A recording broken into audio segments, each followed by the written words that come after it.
Make sure it sits well on the soap because you only got one chance. Looking good so far.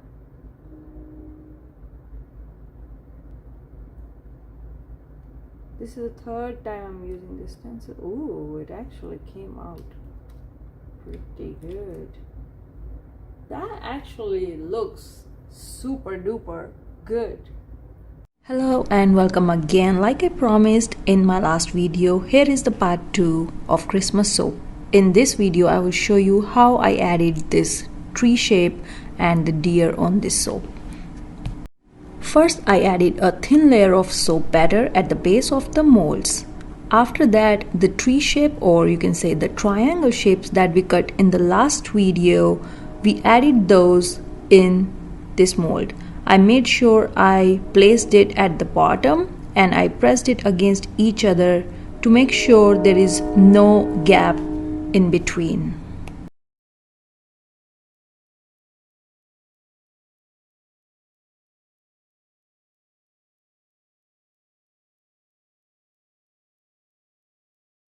After that, I poured rest of the soap on top of it and I filled both of the molds.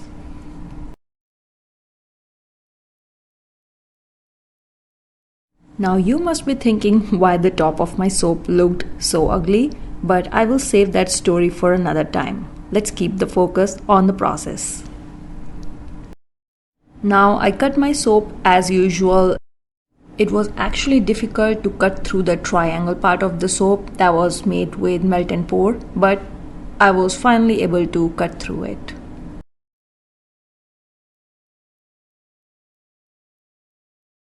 And this is how it looked after the cut, but we had a long way to go. Finally, we are at the fun part of the process. I really enjoyed this technique, so let's get to it. First thing I knew I had to do was to cut the top of the soap because it was very ugly and it can't be a part of my soap. So I did that. Now for the coloring part, I created a stencil using my Cricut machine and transfer tape, and very carefully I aligned it with the edges of the soap. After that, I used the soap dough and filled the stencil with the soap dough carefully, making sure all the parts are filled.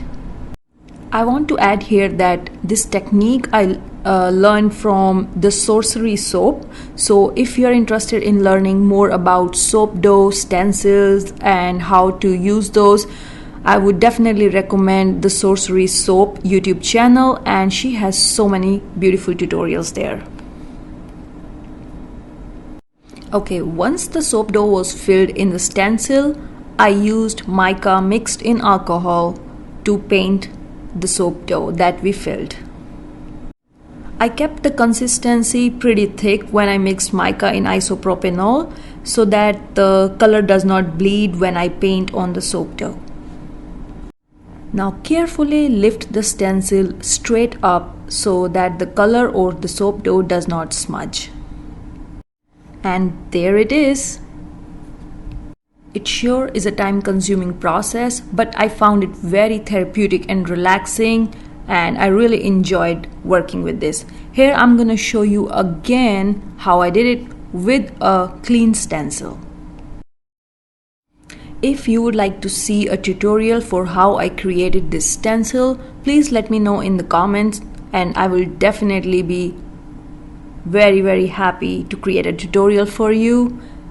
You can also check the Sorcery Soap website because they have a lot of stencils that are available. I have not tried it, but those stencils definitely look sturdier than the stencil I cut using a transfer tape, and you can use those stencils again and again, but with the transfer tape that I used, you have to cut multiple stencils. I was able to use one transfer tape stencil for about 4 or 5 soaps, and then I had to change it because it was full of soap dough. If you would like me to do another tutorial for how I created the soap dough, I will be happy to create another tutorial for that also. So let me know in the comments below.